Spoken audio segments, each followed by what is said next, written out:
हरे कृष्णा। हरे कृष्णा। आवाज आ रही है सबको? जय ओम नित्य लीला प्रविष्ट परिव्रजक आचार्य स्तोत्र Srimad his divine grace Shri Bhakti Vedanta स्वामी शिल प्रभुपाद की जय। जय ओम नित्य लीला प्रविष्ट स्तोत्र श्रीमद हिज डिवाइन ग्रेस भक्ति सिद्धांत सरस्वती ठाकुर शिल प्रभुपाद की जय। बीबीटी संस्थापक आचार्य शिल प्रभुपाद की जय। अनंत कोटि वैष्णव वृंद की जय। नाम आचार्य श्री हरिदास ठाकुर की जय। प्रेम से कहो श्री कृष्ण चैतन्य प्रभु नित्यानंद श्री अद्वैत गदाधर श्रीवासादि गौर भक्त वृंद की जय। श्री श्री राधा कृष्ण गोप गोपीनाथ श्याम कुंड राधा कुंड गिरी गोवर्धन की जय। वृंदावन धाम की जय। मायापुर नवद्वीप धाम की जय। जगन्नाथपुरी धाम की जय। यमुना देवी की जय। गंगा देवी की जय। भक्ति देवी की जय। तुलसी देवी की जय। वृंदा देवी की जय। बृहद मृदंग की जय। All glories to assembled devotees. All glories to assembled devotees. All glories to assembled devotees. All glories. All glories. All glories to Shri Shri Guru and Gauranga. Gaur Haripur. Om Gyanantimirandhasya Gyananjanashalakaya Chakshurum Militam Yena Tasmai Shri Guruve Namah. Shri Chaitanya Manobhishtam Sthapitam Yena Bhutale Swayam Rupa Kadamayyam Dadapi Sampadantikam Vandeham Shri Guru Shri Yuta Thakamalam Shri Gurum Vaishnavam Cha Shri Rupam Sagrajatam Sahagana Raghunatha Vitam Tam Sajivam Sadavaitam Savadutam Parijanam Sahitam Shri Krishna Chaitanya Devam Shri Radha Krishna Padan Sahagana Lalita Shri Vishakha Vidam Cha He Krishna Karuna Sindhu Deenabandhu Jagatpate Gopesha Gopeka Kanta Radha Kanta Namostute Kanchana Gaurangi Radhe Vrindavaneshwari Vrishabhanu Sute Devi Pranamami Hari Priye Namo Vishnu Padaya Krishna Pristhaya Bhutale Srimate Bhakti Vedanta Swami Niti Namine Namaste Saraswate Devi Gauravani Pracharine Nirvishesha Shunyavadi Bhashatade Satarine Jai Shri Krishna Chaitanya Prabhu Nityananda Shri Advaita Gadadhara Srivasadi Gaura Bhakta Vrinda Hare Krishna Krishna Krishna Hare Hare Hare Rama Rama Rama Hare Hare Hare Krishna.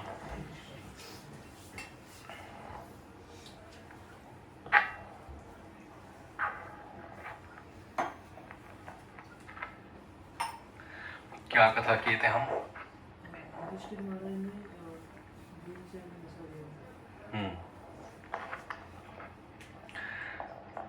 बोलो बोलो, शुरू किया तो complete भी करो। सर्प के मुख से भीम को बचाकर युधिष्ठिर महाराज आए थे और अर्जुन ने दैत्यों को दानवों को बुरी तरह पीटा था, इंद्र की सहायता की थी। ये स्टोरी थी। अब ये सब 4 महीने होल्ड पर है। वर्षा ऋतु शुरू होने वाली है, तो वर्षा ऋतु शुरू हो गई और इस प्रकार वर्षा ऋतु खत्म भी हो गई। 4 महीने में बीत गए और सर्दियों का मौसम शुरू हो गया। मन में सर्दियों का मौसम शुरू हो गया और कार्तिक महीना आ गया। जैसे ही कार्तिक महीना आया तब युधिष्ठिर महाराज ने सब भाइयों, सब ब्राह्मणों और द्रौपदी के साथ कि अभी हम काम्य का वन जाएंगे, जहाँ पर ये पहले रह रहे थे। अर्जुन जब हिमालयों में गए उससे पहले ये काम्य का वन में गए थे। फिर तीर्थ यात्रा करते करते ये कुबेर देवता के पास पहुंचे। अभी वापस रिटर्न यात्रा चालू है। काम्य के वन में अपने आखिरी 2 साल बिताने इनको। तो काम्य के वन में सब आ गए। लंबी यात्रा की इन्होंने और काम्य के वन में आकर वापस स्थान उन्होंने अपना कुटिया वगैरह बनाया, वहाँ पर रहना शुरू किया उन्होंने। और अभी कृष्ण मिलने आए उनको। कृष्ण, सत्यभामा और उनके सारथी थे 2, वे सब जो है पांडवों को मिलने आए। और जैसे ही युधिष्ठिर महाराज अर्जुन ने कृष्ण को देखा, बड़े खुश हो गए।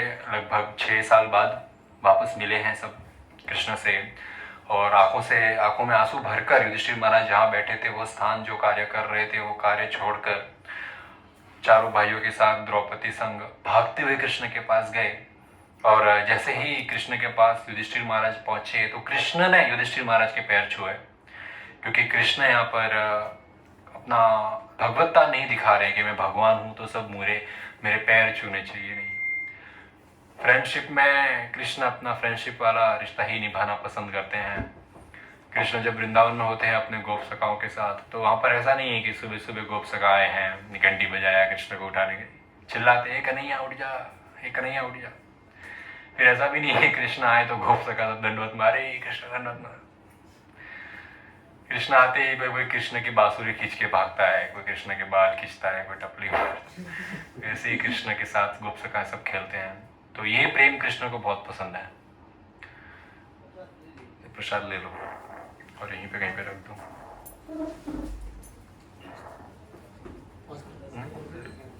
तो कृष्ण को ये रिश्ते बहुत पसंद है अपने भक्तों के साथ, और वो रिश्तों तक पहुंचना बहुत हमारे लिए इम्पोर्टेंट है। और कृष्ण के साथ कई रिश्ते होते हैं। वात्सल्य प्रेम होता है माता पिता का, साख्य प्रेम होता है फ्रेंड्स का, और माधुर्य रस होता है गोपियों के संग होता है, द्वारका की रानियां हैं उनके साथ होता है माधुर्य रस। दास्य रस होता है, दास्य रस यानी भगवान का दास बन के रहने का। और सबसे उच्च क्या माना गया है, वो है माधुर्य रस। भगवान से प्रेम का रिश्ता सबसे ऊंचा माना गया है। अब उस रिश्ते तक पहुंचे कैसे? माधुर्य प्रेम, कृष्ण से जो गोपियां प्रेम करती है वो प्रेम तक पहुंचे कैसे? उसकी पहली सीढ़ी है दास्य रस, दास बन के रहना। जब कृष्ण के साथ दास बन के रहेंगे तब धीरे धीरे जो ऊंचे लेवल का प्रेम है वो प्राप्त होगा। हम हमेशा सिंपल एग्जांपल देते हैं कि जैसे कि कोई ग्राउंड फ्लोर पे खड़ा है, 20 माला सबसे टॉप लेवल का है, 20 माले पे जाना है, तो ग्राउंड लेवल पे हम सबकी हालत है, हम सब ग्राउंड लेवल पे पड़े हुए हैं। पर अभी हमको 20 माले पे जाना है जहाँ पर कृष्ण रहते हैं सबसे टॉप लेवल का। तो वहां पर जाने के लिए प्रोसेस होता है, हम डायरेक्ट 20 माले पे नहीं जा सकते। First floor, second floor, third floor, step by step हम जो है कृष्ण की ओर पहुंच सकते हैं। तो ये दास्य भाव है, दास्य रस है, ये पहली सीढ़ी है कृष्ण की ओर पहुंचने की, उस भाव में सेवा। इसलिए हम कृष्ण की बांसुरी छीन के नहीं भागते, ना हम खा के कृष्ण को जूठा खिलाते हैं, ऐसा हम हरकत नहीं करते। हम दास्य भाव में रहते, कृष्ण की सेवा करते। यहाँ पर युधिष्ठिर महाराज का इतना प्रेम था कृष्ण ने, और कृष्ण उनको वास्तविक अपने बड़े भाई के समान रिस्पेक्ट करते। तो कृष्ण ने पैर छुए युधिष्ठिर महाराज के। नंद भगवान है, यशोदा मैया ने कभी कृष्ण के पैर नहीं छुए, बोले भगवान है, भगवान है, बावसी बावसी कोई बावसी नहीं। यहाँ पे कृष्ण नंद बाबा के चप्पल अपने सर पे उठा के चलते हैं, मेरे पिताजी की पादुका है, सर्वश्रेष्ठ है मेरे लिए। तो भक्तों के पादुका भगवान के लिए सर्वश्रेष्ठ है। युधिष्ठिर महाराज के पैर छुए, भीम के पैर छुए, क्योंकि भीम और युधिष्ठिर महाराज दोनों उम्र में बड़े हैं कृष्ण से। अर्जुन को गले लगाया, क्योंकि एक उम्र है, उस प्रकार से इनका फ्रेंडशिप है, फ्रेंड्स में कोई दूसरे के पैर नहीं छूता। और सहदेव और नकुल ने कृष्ण के पैर छुए, छोटे भाई है। सत्यभामा मिली कृष्ण से, द्रौपदी मिली कृष्ण से, फिर वे सत्यभामा से मिली। कृष्ण को बैठने के लिए आसन दिया, कृष्ण ने सभी ब्राह्मणों को दंडवत मारा। और अर्जुन ने जो है अपनी 5 साल की जो जर्नी थी वो कृष्ण को बताई, जैसे युधिष्ठिर महाराज को बताया था, इस प्रकार कृष्ण को सब कुछ है डिटेल में बताया। ये डिटेल में बताने के बाद वहां पर मार्कंडेय ऋषि आ गए।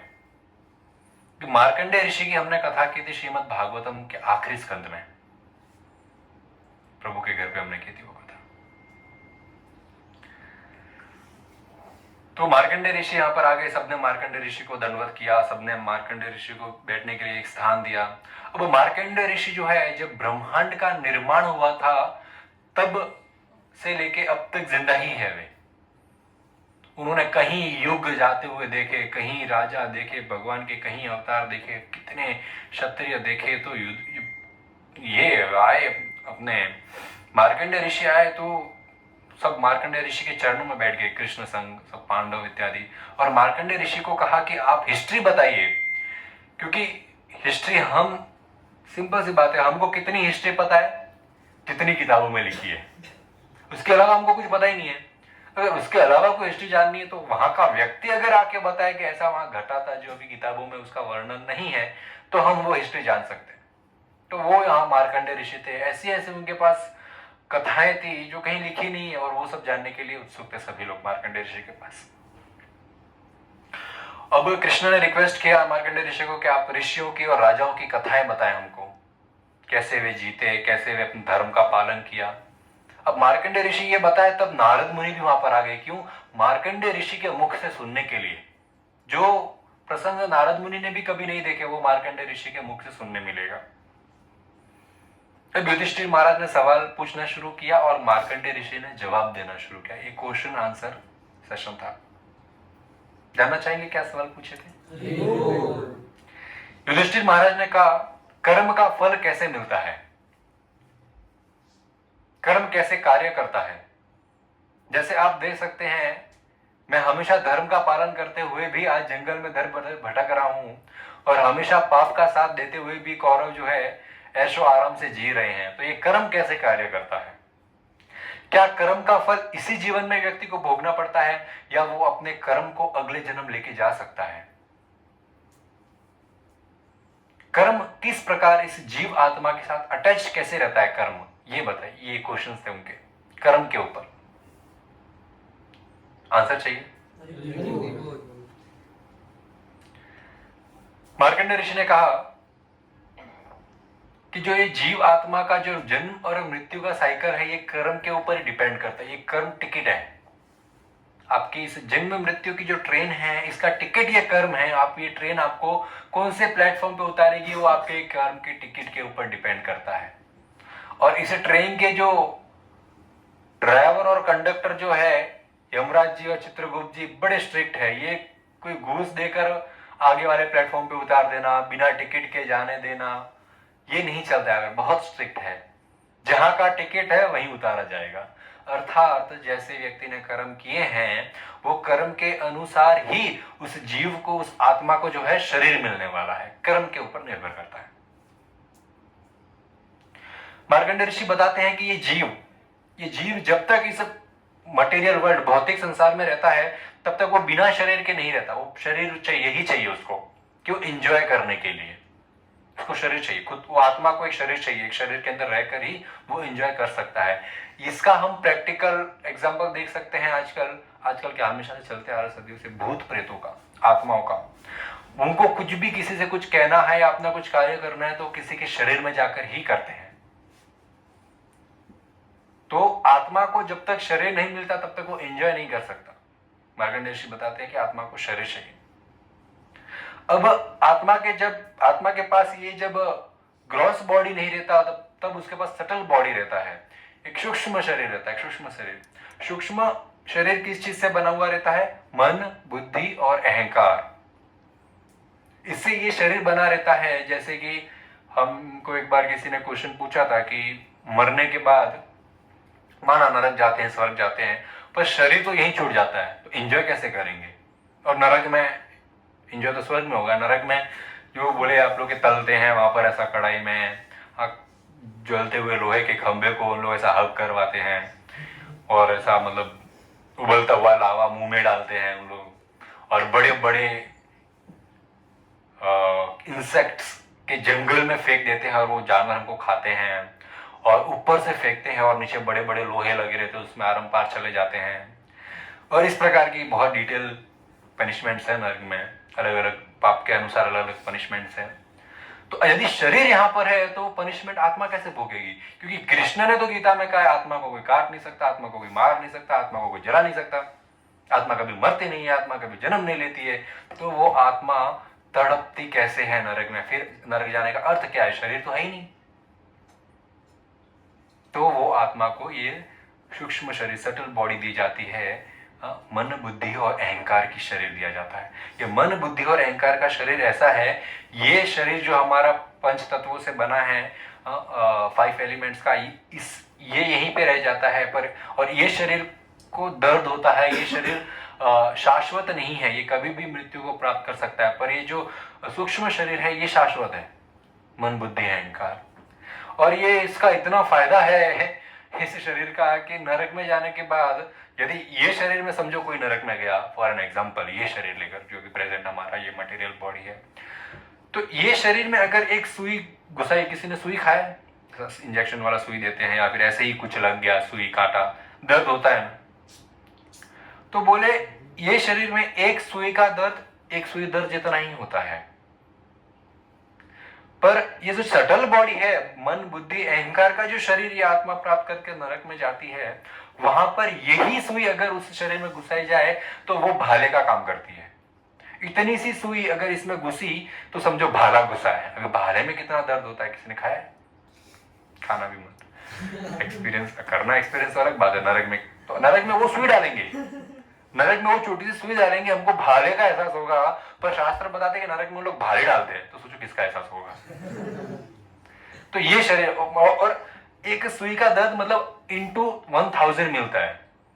एक चमाट का दर्द इंटू 1000 होके मिलता है। वहां पर जो भी सजा है उसका पेन इंटू 1000 ये सूक्ष्म शरीर सहन करता है। और इसका फायदा ये कि मरता भी नहीं है। तो फायदा कहो कि नुकसान कहो वो पता नहीं।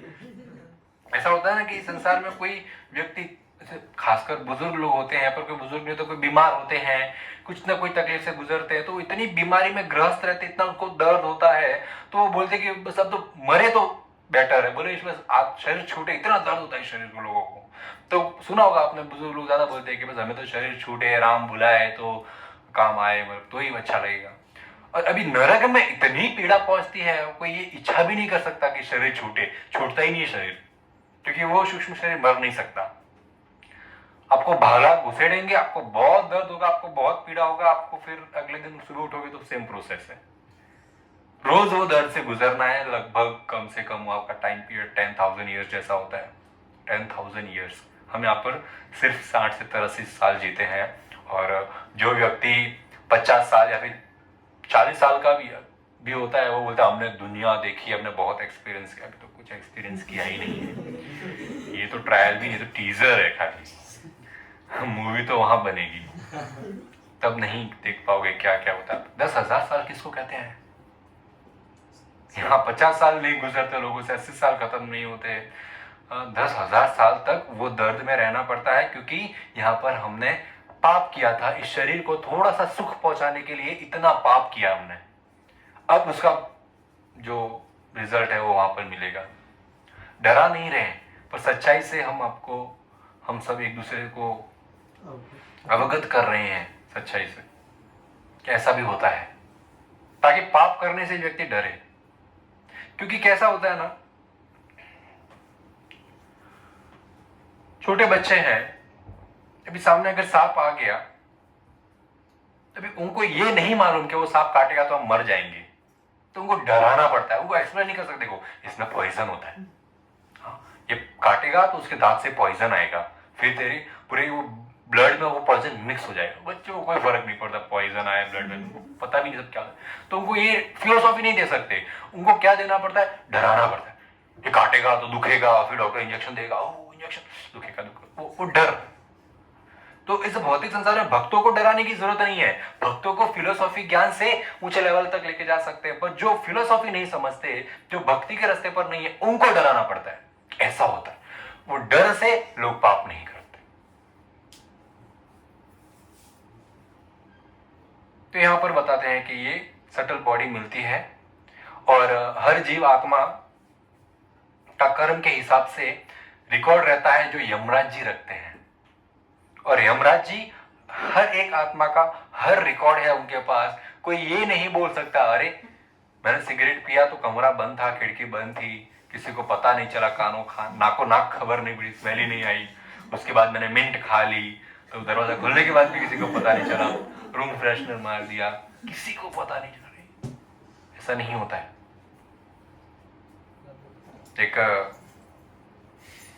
एक स्टोरी है, उसके बहुत सारे वर्जन्स हैं। एक वर्जन ऐसा है कि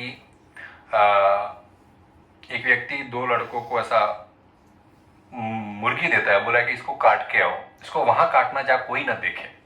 फिर जीत गए, तुम लोग पास है एग्जाम में। तो 2 स्टूडेंट जाते हैं, और एक तो फटाफट उसको मार के आ जाता है, बोला पेड़ के पीछे गया था, कोई नहीं था उधर, मार दिया।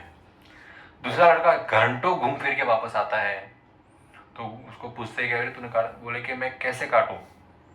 और आपने कहा कोई देखना नहीं चाहिए। बोले ये मुर्गी के अंदर बैठे परमात्मा मुझे देख रहे थे,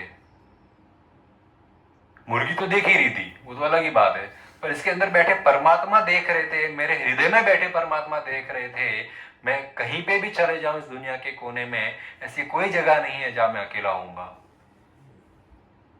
तो अकेले सोचते ना पाप करते हैं, ये गली में वो गली में, कोई देख, कहीं पे भी चले जाओ, कुछ भी कर लो, हर चीज का हिसाब यमराज रखते हैं। और मार्कंडेय ऋषि कहते हैं कि ये बहुत अच्छा जस्टिस है, करते हैं, यमराज जी बहुत अच्छे जज है। इनके फैसले में डिले नहीं होता है, कोई गलती नहीं होती है, परफेक्ट काम है इनका। किसको बोल रहे हैं? युधिष्ठिर महाराज। जो कौन है? यमराज के ही आता है। फिर मार्कंडेय ऋषि बताते हैं, जैसे युधिष्ठिर महाराज ने कहा था कि मैं धर्म पे चलते हुए भी यहाँ पर तड़प रहा हूं और वो अधर्म के रास्ते पर होते हुए भी एंजॉय कर रहे हैं, उसका मार्कंडेय ऋषि बताते हैं कि कुछ जीव आत्माएं इस भौतिक संसार में यहाँ पर जीवित है तो एंजॉय करती हैं, पर अगले जन्म में एंजॉय नहीं करती। कुछ जीव आत्माएं अभी एंजॉय नहीं करती पर अगले जन्म में एंजॉय करती है। कुछ जीव आत्मा दोनों जन्म में एंजॉय नहीं करते, कुछ जीव आत्मा दोनों जन्म में एंजॉय करती है। सारे ऑप्शंस दे दिए, पर यह निर्भर किसके ऊपर करता है? उनके कर्म के ऊपर। फिर मार्कंडेय ऋषि बताते हैं, जो व्यक्ति अमीर होता है और अपना इंद्रिय तृप्ति करता है यहाँ पर, वो व्यक्ति अगले जन्म में जाके तड़पता है।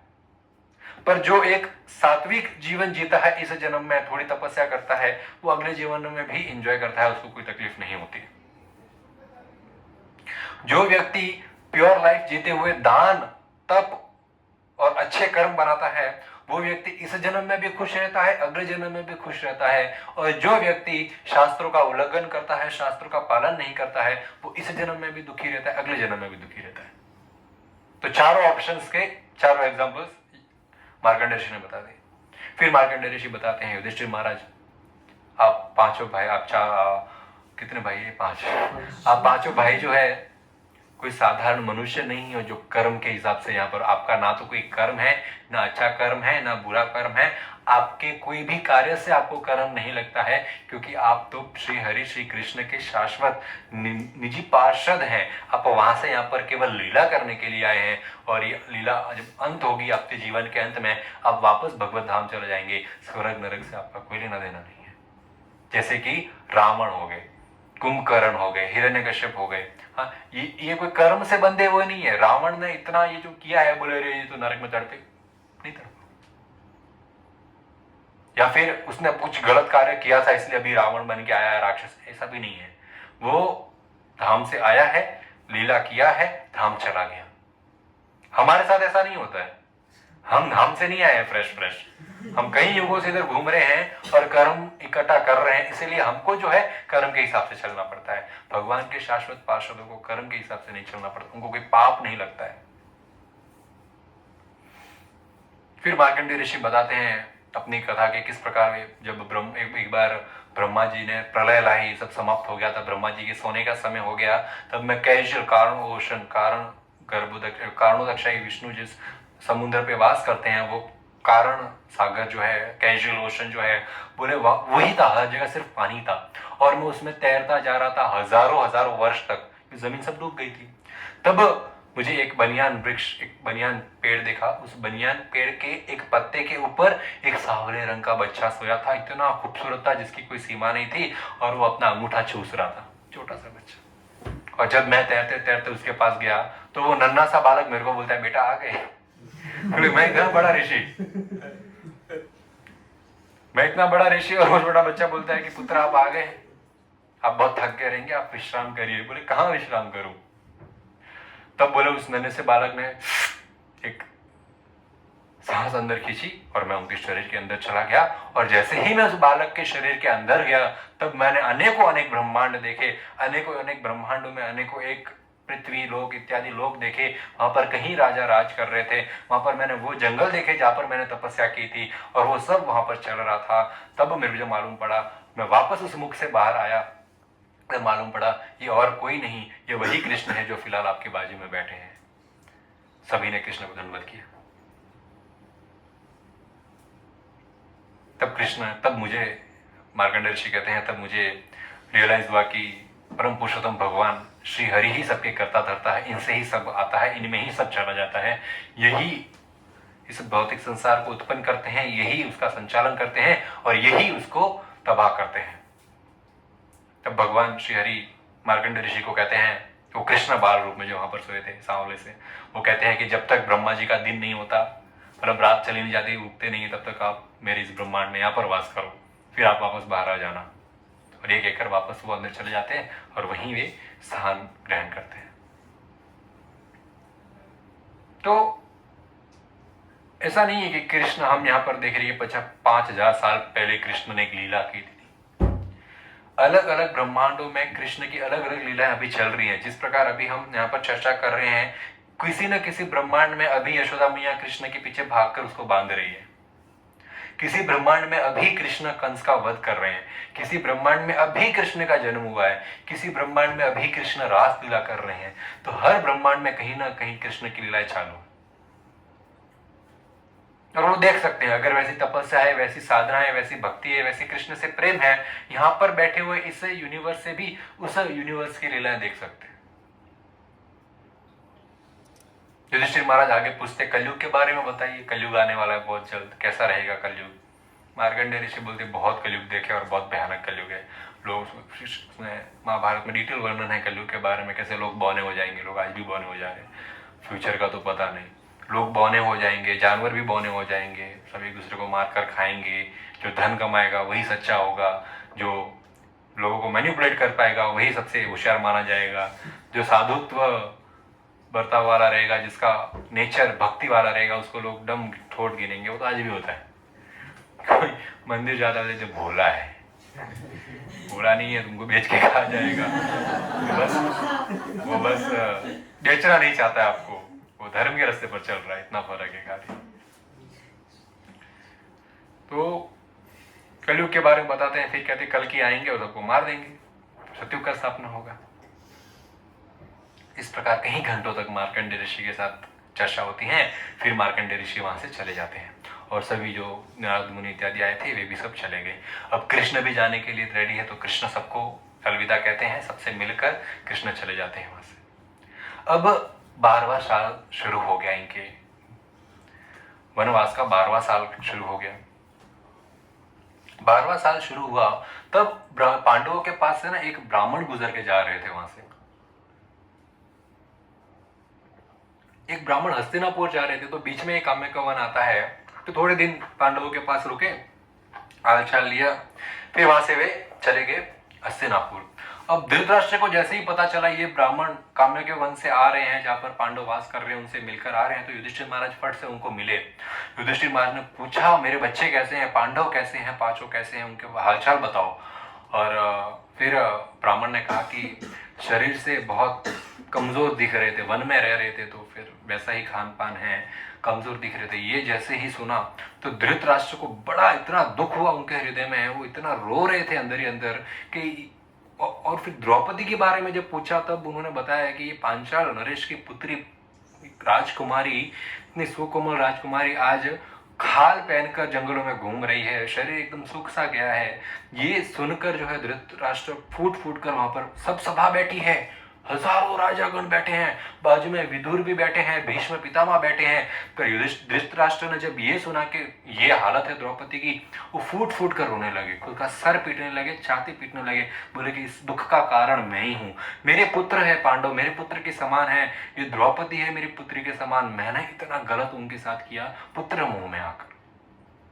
बड़ा बड़ा शोक करते हैं धृतराष्ट्र और कहते हैं कि ये मेरे पुत्र, ये पांडव, ये राजकुमार, मेरे को, मैं सोच नहीं सकता हूं कि वो किस प्रकार जमीन पर सोते हैं। 13-12 सालों से राजकुमार जो ऐश्वर्या में पले वो जमीन पर सो रहे हैं, वो द्रौपदी जमीन पर कैसे सो रही होगी, वो कैसे खा रहे, कैसे ठंड में इतनी पीड़ा में, केवल मेरे वजह से।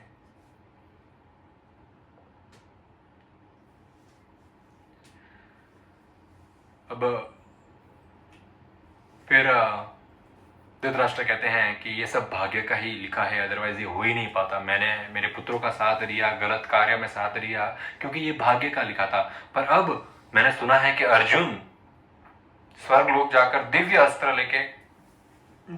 लेके आया है। अब कौरवों का तो मृत्यु जो होना वो निश्चय है। तो खुद धृतराष्ट्र बोल रहे हैं ऐसा, और वो फूट फूट कर रोने लगे और अपने हाथ से जो है पूरी असेंबली खाली कर दी, सब लोग जाओ भी यहाँ से।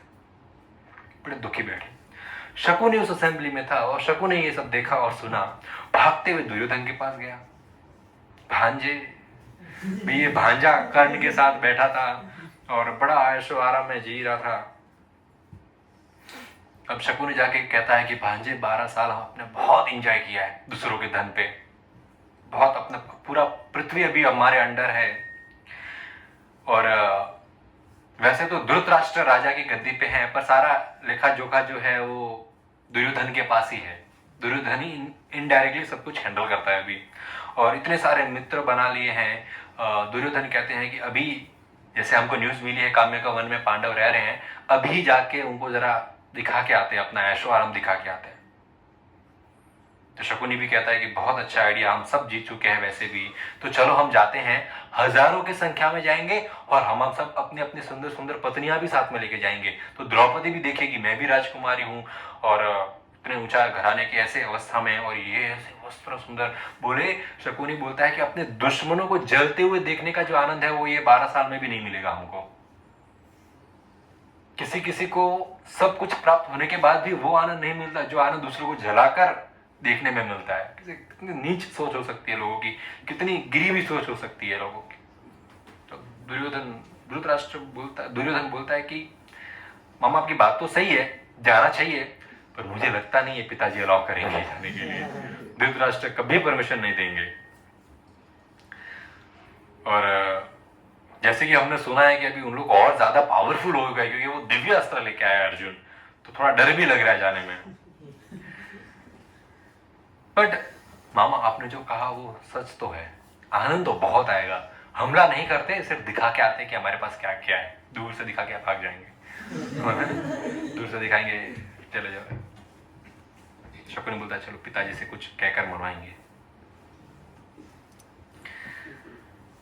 अब शकुनी और दुर्योधन कर्ण ये सब जाते हैं धृतराष्ट्र के पास। अभी धृतराष्ट्र को बोलते हैं कि पिताजी हमको जंगलों में जाना है क्योंकि बारिश का मौसम अभी समाप्त हो गया है। हमने बहुत सारे हमारे जो गाय हैं, कैटल्स जो है वो करोड़ों की संख्या में उनके पास कैटल्स है, वो सब छोड़े हुए हैं चरने के लिए। हम काउंट लेके आते हैं, सब परफेक्ट तो है, और थोड़ा हंटिंग करके आएंगे, थोड़ा स्किल्स डेवलप होगा, हमारा हंटिंग स्किल्स डेवलप करना है।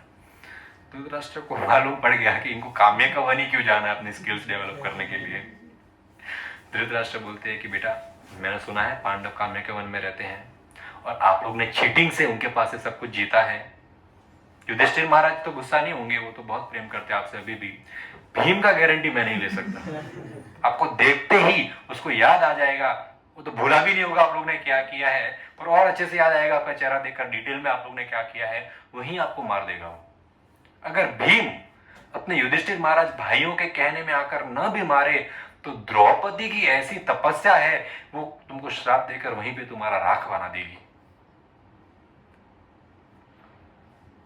तब शकुनी बोलता है कि नहीं धृतराष्ट्र राजा के जाने दो, मैं साथ में जाता हूं, मैं बड़ा हूं, मैं ध्यान रखूंगा, तेरे वजह से तो सब हुआ है।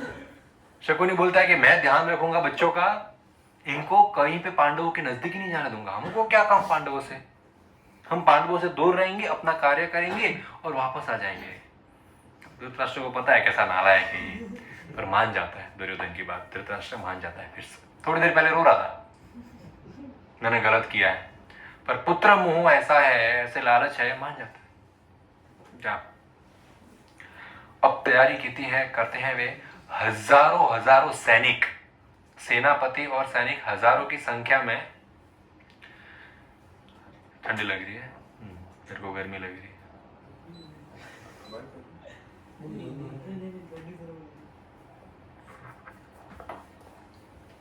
रथ सजाए जाते हैं इनके जाने के लिए।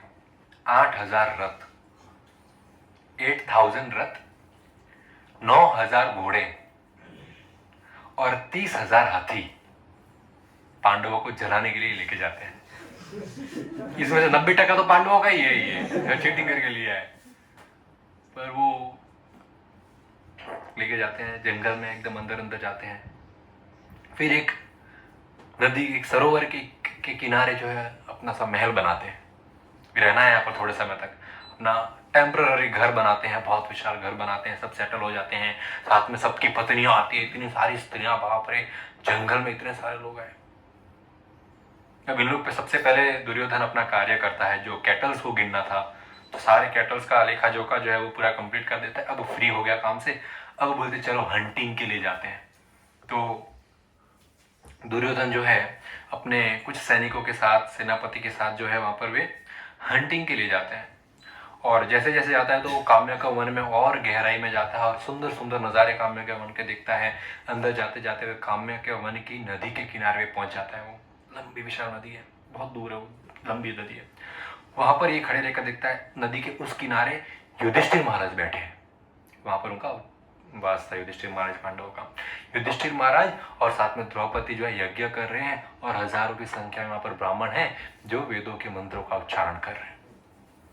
अब दुर्योधन ये देखता है तो दुर्योधन अपने सेनापति को कहता है कि इस किनारे पे अपना सबसे बड़ा बंगला बनाओ, हम सब यहीं पे रहेंगे और यहीं से उनको दिखाएंगे कि हमारे पास क्या क्या है। तो ये कहकर दुर्योधन वापस अपने टेम्पररी टेंट में चले जाते हैं। वर्कर्स आते हैं यहाँ पर घर बनाने के लिए। अब जैसे ही वर्कर्स आते हैं यहाँ पर घर बनाने के लिए तो वहां पर गंधर्व राजा चित्रसेन आ जाते हैं। चित्रसेन आते हैं और वर्कर को पूछते हैं कि आप लोग कौन हो और कहां से आए हो। ये जंगल, ये एरिया हम गंधर्वों को बिलोंग करता है, हमारा हिस्सा है, यहाँ से आप वापस चले जाओ। तो सब सैनिक बेचारे वापस जाते हैं, दुर्योधन को बोलते हैं कि भाई वहां तो गंधर्व राजा चित्रसेन आए थे, उन्होंने मना कर दिया। दुर्योधन बोलते हैं हिम्मत कैसे मना करने की, मैं पृथ्वी का राजा हूं। तो वो सेनापति भेजते हैं बहुत सारे सैनिकों के साथ कि जाओ और गंधर्वों के साथ मारो, उनको मार के यहां से भगाओ और अपना घर बनाओ उधर। तो मंद बुद्धि हो तो देवताओं से लड़ने के लिए इंसानों को भेजा है। अब गंधर्व देखते हैं कि ये और लोग इतनी हजारों की संख्या में वो सेना ही थी, सब जंगल तोड़ तोड़ के आ रहे थे नदी के पास। तो चित्रसेन ये देखते और हंसते हैं कि तुमको शर्म भी नहीं आती है, तुम लोग हमारे ऊपर हमला करने हो इंसान होके। तो चित्रसेन जो है वो सेनापति को कहते हैं कि हम तुम्हारे नौकर नहीं है कि तुम्हारे मालिक ने आदेश दिया कि छोड़ के चले जाओ तो हम चले जाएंगे, बोले हमको बिलोंग करता है। और सेनापति को कहते हैं कि यहाँ से आप वापस चले जाओ वरना यहाँ से मैं आपको यमराज भेजूंगा, यमराज के लोग भेजूंगा, यमराज या दुर्योधन दोनों में से एक पे जाओ। तो सेनापति वापस दुर्योधन के पास जाता है, बोलता है कि वो तो ऐसा बोले कि यमराज के पास भेज देंगे अगर यहाँ पर कुछ जोर जबरदस्ती किया तो दुर्योधन बोलता है कि मेरे को इंद्र भी नहीं रोक सकते, गंधर्व क्या चीज है, चलो लड़ाई करने के लिए। कर्ण को भेजते, खुद नहीं जाते। कर्ण, सेनापति और एक स्ट्रॉन्ग टीम जाती है वहां पर युद्ध करने के लिए गंधर्वों से। अब गंधर्व बोलते हैं कि इनको तो पनिशमेंट देनी पड़ेगी। तो चित्रसेन के पीछे पीछे हजारों गंधर्व उत्पन्न होते हैं युद्ध करने के लिए वहां पर। और इतने हजारों की संख्या में जब गंधर्व ये दुर्योधन की पार्टी देखती है, बोले इतने डेंजर गंधर्व, तो भाग जाते हैं वहां से सब वापस। उन सेनापतियों में खाली कर्ण वहां पर खड़ा रहता है, कर्ण नहीं भागता, बोला मैं अकेले लड़ूंगा इनसे। और कर्ण लड़ता है, बहुत लड़ता है। और इतना गंधर्वों को ये मारता है कि गंधर्वों की सेना कम होती जाती है और पीछे पीछे होते जाते हैं, गंधर्व हारने लगते हैं। पर वो तो चित्रसेन है, वो फिर से हजारों करोड़ों की संख्या उत्पन्न करते हैं। अब कर्ण की सुताई होती है, कर्ण को बहुत मारते हैं। ये न्यूज पहुंचती है दुर्योधन को, कर्ण की पिटाई हो रही है। तो दुर्योधन, दुशासन करके ये सब किसे भाई आ जाते हैं, बोले हम भी युद्ध करेंगे। सब पावरफुल है, ऐसे नल्ले नहीं है, सब पावरफुल है। सबके सब आ गए अपने अपने रथ लेकर और घमासान युद्ध होता है। ऐसा घमासान युद्ध होता है चित्रसेन के साथ कि चित्रसेन भी हार रहे हैं, यहाँ पर दुर्योधन की टीम भी हार रही है। और इस घमासान डिटेल वर्णन नहीं करे युद्ध के बारे में, पर अंत में ऐसा होता है दुर्योधन की सब टीम हार जाती है। खाली वहां पर ये 4 लोग बचते हैं, कर्ण बचता है, विकर्ण बचता है, दुर्योधन और दुशासन, ये 4-5 लोग बचते हैं। अभी चित्रसेन तो है, बोलता है कि कर्ण को पहले मारो, बाकी सबको बाद में, ये ज्यादा पावरफुल है। तो लोग कर्ण को मारने के लिए चित्रसेन क्या करते हैं, कर्ण का रथ तोड़ देते हैं। कर्ण को वैसे तो बहुत पीटते हैं, उसका रथ तोड़ देते हैं, कर्ण नीचे गिर जाता है। रथ में फिर भी वो सेफ रहेगा, नीचे ग्राउंड पे युद्ध करना डिफिकल्ट है इतने गंधर्वों के साथ। कर्ण जब देखता है कि मेरी मृत्यु आ गई है, मेरा रथ तोड़ दिया है, तो भागकर विकर्ण के रथ के ऊपर चढ़ जाता है। और विकर्ण देखता है कर्ण इधर आ गया और ये चित्रसेन तो कर्ण के पीछे पड़ा है, मेरे को भी मारेगा साथ में, तो वो भी वहां से रथ लेकर भाग जाता है। अब जब ये भाग जाता है तो फिर चित्रसेन दुर्योधन का रथ तोड़ देता है, दुर्योधन को बंदी बना लेता है, दुशासन को बंदी बना लेता है। फिर उनके कैंप में जाते हैं सारे गंधर्व, वहां पर उपस्थित सारे सैनिकों को बंदी बना लेता है, इनकी सारी बीवियों को, पत्नियों को, सब स्त्रियों को बंदी बनाकर सबको वापस इन तालाब के पास लाइन से खड़ा, जैसे जानवरों को बांधते ना, सबके हाथों में हथकड़ियां और लंबी लंबी छेन। सारे के सारे 100 के 100 कौरव हथकड़ियों में बंधे हुए हैं, कर्ण भी है साथ में, और सब इतनी सारी स्त्रियां हैं। अब हम तुमको लेके जाएंगे यहाँ से इंद्र के पास और देखते हैं। बोल रहे थे ना, मैं इंद्र भी मुझे नहीं हरा सकता, तो मजाक कर रहा था। इंद्र के पास लेके जा रहे बांध के, ये तो बोले। अब जो सैनिक 2-3 सैनिक बच गए थे इसमें, जो इनके हाथों नहीं आए गंधर्वों के हाथों में, वो भागते हुए नदी क्रॉस करते हुए युधिष्ठिर महाराज के चरणों में जाके गिरे, बोले हेल्प हेल्प, बचाओ बचाओ। बोले हम यहाँ पर आए थे, आपके सारे भाइयों को बंदी बना दिया है इन्होंने, चित्रसेन ने, गंधर्वों ने। भीम बहुत हंसता है, अरे मजा आ गया ये सुन, वेरी गुड। युधिष्ठिर महाराज को भीम बोलता है, भैया जो कार्य हम अभी 1 साल बाद करने वाले थे, चित्रसेन ने अभी कर दिया। अब मुझे पता चल रहा है कि पूरी टीम कौरवों के साथ नहीं है, कुछ लोग अपने साथ भी है अपना हेल्प करने के लिए। बोले ये क्या हमसे लड़ेंगे, गंधर्वों ने इनको ऑलरेडी बंदी बना दिया है।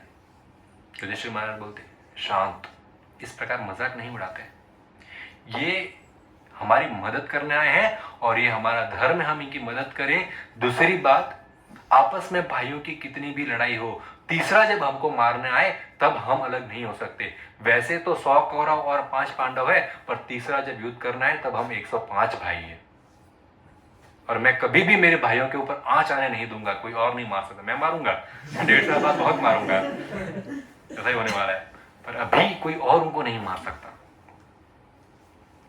और युधिष्ठिर महाराज इतने गुस्सा होते हैं कि गंधर्वों की हिम्मत कैसे हुई मेरे परिवार की बहुओं को चैन बांध के लेके जाने की, उनकी हिम्मत कैसे हुई स्त्रियों को छूने की। मेरे परिवार की स्त्रियां, परिवार की स्त्रियों को कोई छू नहीं सकता। तब वो युधिष्ठिर महाराज ऑर्डर देते हैं सहदेव, नकुल, भीम और अर्जुन को कि तुम चारों अभी के अभी जाओ, ये जो 4 सैनिक बच के आए ना, ये रथ लेके आए, बोले इनका रथ लो और जो युद्ध का वस्त्र है वो पहनो, अपने बाण उठाओ, अभी के अभी जाओ और सबको छुड़ा के वापस लेके आओ। युधिष्ठिर महाराज नहीं गए क्योंकि वो यज्ञ में बैठे थे द्रौपदी के साथ, तो यज्ञ बीच में से छोड़ के उठना पाप है, नहीं, एक बार बैठ गए तो यज्ञ समाप्त होने के बाद ही उठा जाता है। तो वो तो बोली मैं तो नहीं आ सकता, तुम चारों जाओ। तो अर्जुन ने कहा ठीक है, जैसा भाई का आदेश है वैसा हम करेंगे।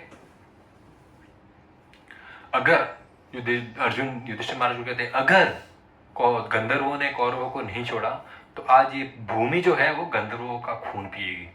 मतलब ऐसा मारेंगे उनको, इतना मारेंगे खून ही खून होगा आ जाएगा, तो भूमि उस खून को पिएगी। अभी ये मैं वादा देकर जाता हूं। अर्जुन, भीम, सहदेव, नकुल जो है रिवर क्रॉस करके दूसरी साइड आ जाते हैं। अब ये गंधर्व बस टेक ऑफ करने ही वाले थे स्वर्ग के लोग की ओर, इन सबको उठाकर चैन में बंधे हुए, तो लंबी लाइन लगी है कौरवों की बांधी हुई, सब उठा के लेके जा रहे हैं। तब अर्जुन ने रोक दिया कि चित्रसेन रुकिए। हमला नहीं किया अर्जुन ने कि रुकिए। तब चित्रसेन देखते कौन रुकना है भाई। तब अर्जुन बोलता है कि मेरे भाइयों को और उनकी पत्नियों को जाने दो, ये धर्मराज युधिष्ठिर का आदेश है, और अगर आपने नहीं छोड़ा तो मुझे जोर जबरदस्ती करके इनको छुड़वाना पड़ेगा। चित्रसेन बोले छुड़ा दो अगर है हिम्मत तो युद्ध शुरू हो गया। अर्जुन, सहदेव, नकुल, भीम, ये 4 और हजारों गंधर्व। बंद कर दो, ठंडी लगे सबको, बंद कर दो। तो यहां पर युद्ध शुरू हो गया। अभी चारों दिशाओं से गंधर्व हमला कर रहे हैं, और ये चारों भाई ने ऐसे चारों दिशाओं में देखकर अपने बाणों से ऐसा युद्ध कर रहे हैं कि गंधर्व धड़ाधड़ मरते जा रहे हैं। अर्जुन के पास ऐसे डिवाइन अस्त्र है, एक एक छोड़े। अर्जुन एक ही साथ 1000 को गंधर्वों को मार रहे थे। भीम अपनी बल की शक्ति के एक ही साथ 1000 कौरवों को मार रहे थे। सहदेव, नकुल अपने बल के अनुसार 100 कौरवों की टीम को करके मार रहे थे, और सब गंधर्वों की टीम को मार रहे थे। मैं फ्यूचर में आ गया थोड़ा, महाभारत के युद्ध में आ गया थोड़ा, बेकार। अभी बचा रहे कौरवों को, मारना नहीं है, जिंदा वापस लाने बोला था युधिष्ठिर महाराज ने। तो गंधर्वों को मार रहे, जो बचे कुचे गंधर्व है बोले भाग चलो, इससे पहले सब खत्म हो जाए। चित्रसेन और सब ऊपर भागने लगे आसमान की ओर। तो अर्जुन ने ऐसे तीर छोड़े कि वो तीरों से नेट बन गया पूरा आसमान में, वो जा भी नहीं सकते पार। तो ऊपर से ये सब गंधर्व गदा फेंक रहे हैं, भाले फेंक रहे हैं इनको मारने के लिए, पर अर्जुन और चारों भाइयों को टच भी नहीं हो रहा है कोई वेपन, और इतने गंधर्वों को उन्होंने मारा। अब चित्रसेन ने जो है अपनी माया शक्ति का इस्तेमाल किया और हर जगह अंधेरा कर दिया।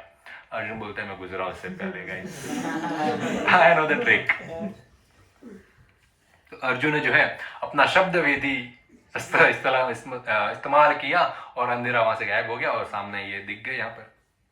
तब चित्रसेन आते हैं अर्जुन के पास, बोलते हम तो दोस्त हैं दोस्तों में युद्ध नहीं होता है। अर्जुन बोल बड़ा जल्दी याद है आपको, हम दोस्त हैं। तब चित्रसेन कहते हैं कि युद्ध यहीं पे रोक दो।